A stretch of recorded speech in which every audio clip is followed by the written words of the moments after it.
Russia আর Israel যেখানে প্রকাশ্যে যুদ্ধ চালিয়ে যাচ্ছে, সেখানে অদৃশ্য শক্তি হয়ে সিরিয়ার সংঘাত টিকিয়ে রাখার চেষ্টা করছে মধ্যপ্রাচ্যেরই আরেক দেশ। বাশার আল আসাদ সরকারের পতনের পরও তাই শান্তি ফিরছে না সিরিয়াতে। এর অন্যতম কারণগুলোর একটি খোদ প্রতিবেশী দেশ তুরস্ক। সংবাদ মাধ্যম ইউরাশিয়ান টাইমসের প্রতিবেদন দিচ্ছে সিরিয়ার সংঘাত নিয়ে চাঞ্চল্যকর তথ্য। বলা হচ্ছে তুরস্কের গোয়েন্দা সংস্থা মিলি ইস্তিহবারাত তাসকিলেতি গোপনে সিরিয়ায় প্রভাব বাড়াতে নিয়েছে শক্তিশালী পদক্ষেপ। ভিনদেশীদের নিয়ে তৈরি করছে সশস্ত্র গোষ্ঠী। সিরিয়ার অন্তর্বর্তী সরকারের পদে আহমেদ আল শারাকে বসানো আঙ্কারার গোপন আর বড় পরিকল্পনার অংশ।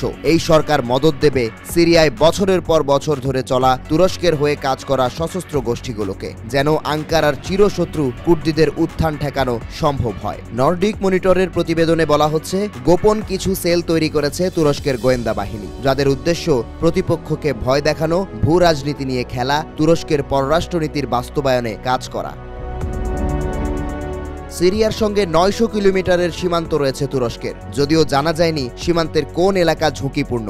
এখন পর্যন্ত স্পষ্টভাবে এটাও জানা যায়নি কতজনকে এই কাজের জন্য তুরস্ক নিয়োগ দিয়েছে। কিন্তু বিভিন্ন সূত্র বলছে, ছোট সেলে বিভক্ত হয়ে কাজ করছে ভিনদেশী এই মানুষগুলো, পাশাপাশি সর্বোচ্চ চেষ্টা করছে পরিচয় গোপন রাখার। এই সেলগুলো ততদিন গোপনেই কাজ করবে যতদিন এরদোয়ান সরকার কূটনৈতিক আলোচনার জন্য তাদের সামনে না আনছেন। বছরের পর বছর ভিনদেশী সশস্ত্র যোদ্ধারা সিরিয়ার সশস্ত্র বাহিনীর সঙ্গে একত্রিত হয়ে রয়েছে, যা বিশ্বের জন্য হুমকি বাড়াচ্ছে। সশস্ত্র এই যোদ্ধারা বিভিন্ন দেশ থেকে পালিয়ে এসেছেন তুরস্কের ভূখণ্ডে, যেখানে দেশের গোয়েন্দা সংস্থা তাদের সাহায্যের নামে মদত দিয়েছে। শুধু সিরিয়ার সংঘাতে নয়, অজ্ঞাত এই মানুষগুলোর সম্পৃক্ততা রয়েছে অনেক সন্ত্রাসী কর্মকাণ্ডে। বিশেষ করে যুদ্ধক্ষেত্রে তারা পারদর্শী। অনুপ্রবেশকারী হিসেবে তাদের অভিজ্ঞতা আছে, বোমা বিস্ফোরণে মুনশিয়ানা আছে। মোট কথা, আন্তর্জাতিকভাবেই সশস্ত্র এই যোদ্ধারা হুমকি।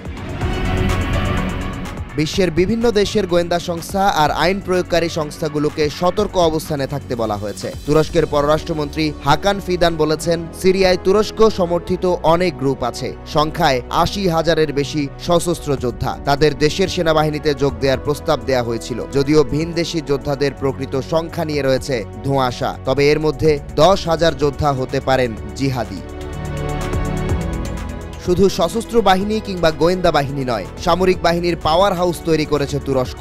উত্তর আটলান্টিক প্রতিরক্ষা জোট ন্যাটোর দ্বিতীয় বৃহত্তম সেনাবহর রয়েছে আঙ্কারার। পাশাপাশি বিশ্বের ৮ম বৃহত্তম শক্তিশালী সামরিক বাহিনী এই দেশের। সক্রিয় রয়েছেন ৪ লাখের বেশি সেনা সদস্য।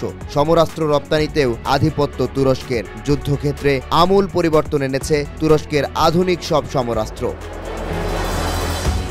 রিসেপ তাইয়েপ এরদোয়ান প্রশাসনের অধীনে তুরস্কের গোয়েন্দা সংস্থা MIT দেশের পররাষ্ট্রনীতি নিয়েও কাজ করছে।